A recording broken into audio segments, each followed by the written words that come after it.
બધી બૂટ છે.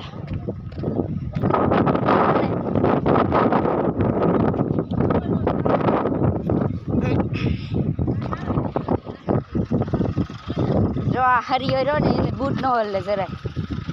હરિયો દાંક દે દરિયામાં એટલે ઈ છે ને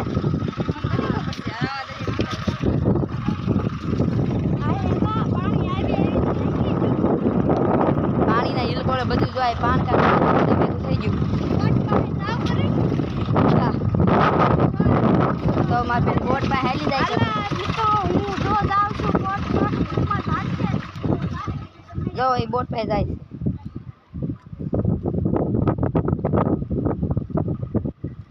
જા ધીરે ધીરે નહીં કઈ તો હાલ મિત્ર અમે આગલા મંદિરે હાલતા થઈ ગયા છે. જો બધા વાહનો રાયલો આવે છે. આગળ હાલી ગયા છે અને અહીંયા ગણપતિ બાપાનું મંદિર છે. તો પેલા અહીંયા દર્શન કરતા તમારે કરવા હોય તો એ કરજો. હું પીને દર્શન કરી લઉં. જો